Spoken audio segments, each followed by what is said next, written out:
ಇವತ್ತು ಇಲ್ಲಿ ಸೇರಿ ಉದ್ದೇಶ ಏನಂತ ಹೇಳಿದ್ರೆ, ಏನು ಏಪ್ರಿಲ್ 11ನೇ ತಾರೀಕು ಕರ್ನಾಟಕ ರಾಜ್ಯ ಸರ್ಕಾರ ಒಂದು ಸುತ್ತೋಲೆಯನ್ನು ಹೊರಡಿಸಿತ್ತು.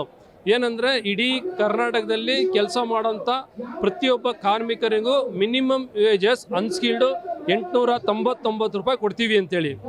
ಅದನ್ನು ಕೆಲವು ಸ್ಮಾಲ್ ಸ್ಕೇಲ್ ಇಂಡಸ್ಟ್ರಿಯಲ್ ಕಂಪ್ನಿಗಳು ಸ್ಟೇ ಹೋಗಿದೆ.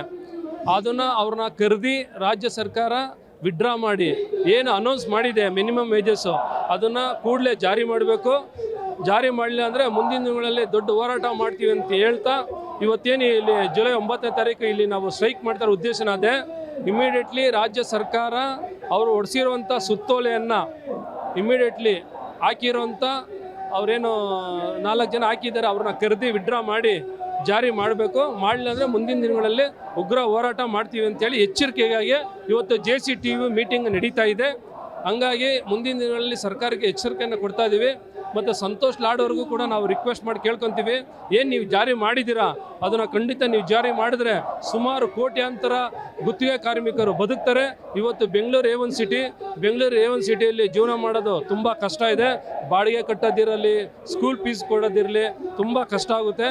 ಇದನ್ನೆಲ್ಲ ನೀವು ಗಮನಕ್ಕೆ ತೊಗೊಬೇಕು. ನಮ್ಮ ರಿಕ್ವೆಸ್ಟ್ನ ನೀವು ಒಪ್ಕೊಂಡು ಏನು ನೀವು ಜಾರಿ ಮಾಡಿದ್ದೀರಾ ಮಿನಿಮಮ್ ವೇಜಸ್ 899 ಗುತ್ತಿಗೆ ಕಾರ್ಮಿಕರಿಗೆ ಅದನ್ನು ಕೂಡಲೇ ಜಾರಿ ಮಾಡಬೇಕಂತ ನಾನು ಇವತ್ತು ಸಿದ್ದರಾಮಯ್ಯವ್ರಿಗಾಗಲಿ, DK ಶಿವಕುಮಾರ್ಗಾಗಲಿ, ಸಂತೋಷ್ ಲಾಡ್ ಅವ್ರಿಗಾಗಿ ನಾನು ಕೇಳ್ಕೊಳ್ಳೋಕ್ಕೆ ಇಷ್ಟಪಡ್ತಾ ಇದ್ದೀನಿ.